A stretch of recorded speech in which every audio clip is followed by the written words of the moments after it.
नमस्कार। आज हम बात करेंगे घर की रसोई की। क्या घर की रसोई से आपके घर में सफलता मिल सकती है?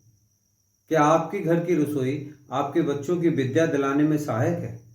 क्या आपके घर की रसोई आपके घर के कलेशों को दूर करने में सहायक है? क्या आपके घर की रसोई से आपके घर की बीमारियां खत्म हो सकती हैं?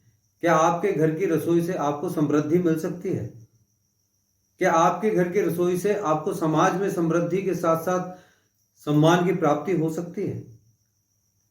आपकी रसोई आपके जीवन में कितनी महत्वपूर्ण है, क्या अहमियत रखती है, क्या आप जानते हैं? आपकी घर की रसोई में किन छोटी छोटी चीजों पे ध्यान रख के हम इन सारी चीजों को प्राप्त कर सकते हैं, हासिल कर सकते हैं, अपने जीवन में बदलाव कर सकते हैं। आइए जानते हैं। लेकिन ये रसोई महिलाएं संभालती हैं, इसलिए महिलाएं विशेष रूप से थोड़े दिन मेरी बात को ध्यान से सुन के थोड़े दिन अपने अंदर परिवर्तन ला के देखिए, आपके जीवन में 100% परिवर्तन आएगा।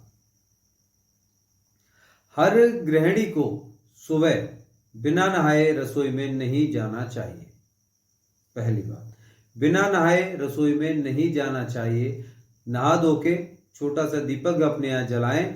जलाने के बाद नहीं भी जलाते हैं तब भी बिना नहाए आप रसोई में ना जाएं। नहा धो के रसोई में जाइए।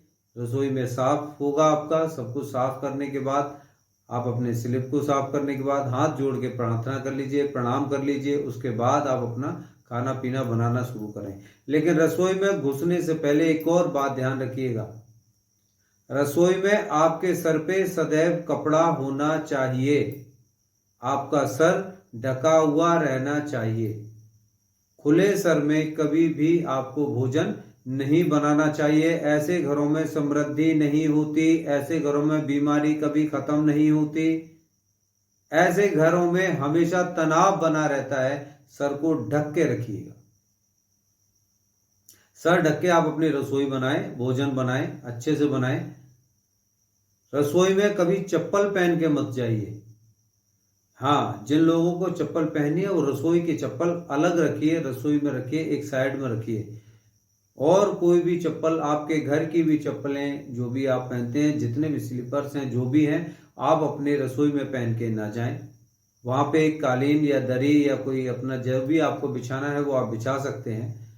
और किचन में यदि आपको पहन के ही जाने हैं कोई स्लीपर, तो किचन के स्लीपर अपने अलग रख लीजिए। किचन के अंदर कभी भी कूड़ेदान, आपका डस्टबिन नहीं होना चाहिए।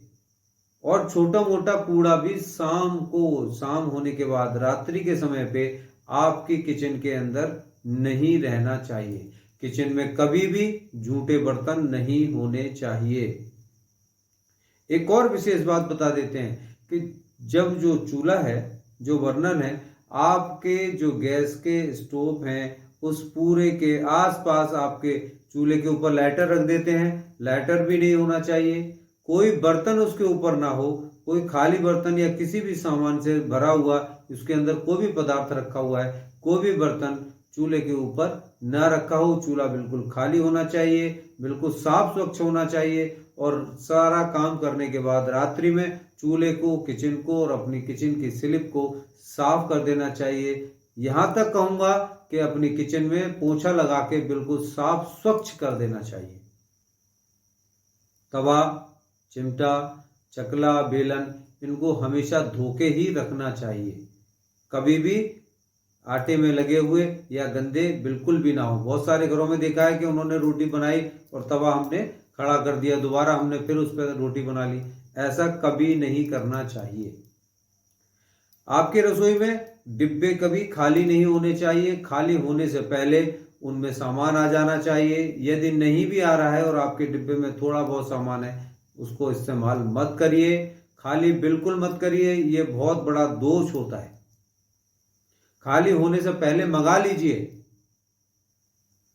छोटी छोटी सी चीजें जो आपके आती हैं उसमें खुशियां बनाइए। छोटी छोटी सी चीजों में प्रसन्नता करिए। जब भी आपके यहाँ कोई चीज आती है रसोई में, ले जाके भगवान को धन्यवाद करें। आप जब भी भोजन बनाती हैं, जब भी आपको अपने किचन के अंदर जो भी सामान बनाना है, आप भगवान से प्रार्थना करिए, माँ अन्नपूर्णा से प्रार्थना करिए। जिस किसी देवी देवता को मानते हैं आप उनसे प्रार्थना करिए कि ये भोजन मेरे बच्चों में, मेरे परिवार में, मेरे पति में, जो जिस किसी के पास जिसको भी आप भोजन खिला रही हैं उनको सद्बुद्धि दे, उनको सफलता दे, उनको अग्रसर करे, आगे बढ़ाएं, उनके घर में निरोग रहे सारे लोग, किसी को कोई रोग ना हो, कोई मानसिक परेशानी ना हो, जो उलझने हैं वो खत्म हो जाएं। ऐसी भावना से कहते हुए प्रार्थना करके आप अपना जब भोजन बना के उन लोगों को भोजन देंगी तो निश्चित रूप से आपके घर में सुख और समृद्धि होगी, माँ लक्ष्मी का वास भी होगा। छोटी छोटी सी चीजों पर खुशियां मनाना शुरू कर दीजिए। दूसरी बात एक और, मासिक धर्म के दौरान आप रसोई में ना जाएं। यदि ऐसा संभव नहीं है, आज छोटे छोटे से परिवार हो चुके हैं, यदि ऐसा संभव नहीं है, छोटे छोटे बच्चे हैं उनको भी भोजन बना के खाना तो देना ही है, यदि ऐसा संभव नहीं है तो उस दौरान बाकी आप अपना जो भगवान के लिए भोजन करते हैं या बनाते हैं, जो भी प्रसाद निकालते हैं वो ना बनाएं।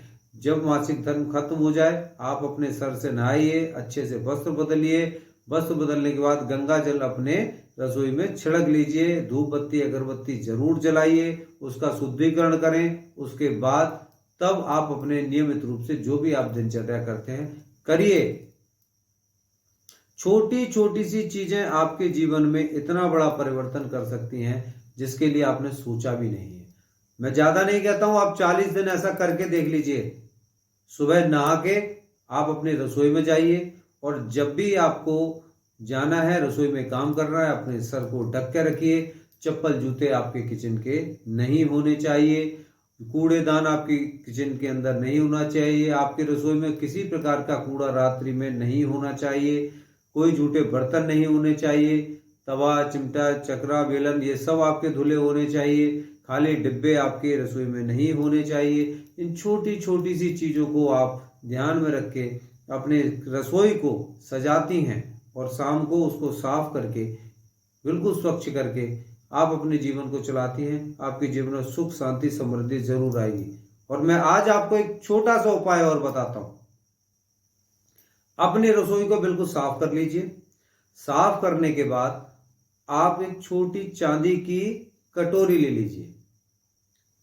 किचन में सारा काम आपका कंप्लीट हो जाए, जब आपकी रसोई का सारा काम पूरा हो जाए, 10 बजे, 10:30 बजे, 11 बजे, 12 बजे, कभी भी कर सकते हैं। एक चांदी की छोटी सी कटोरी ले लीजिए।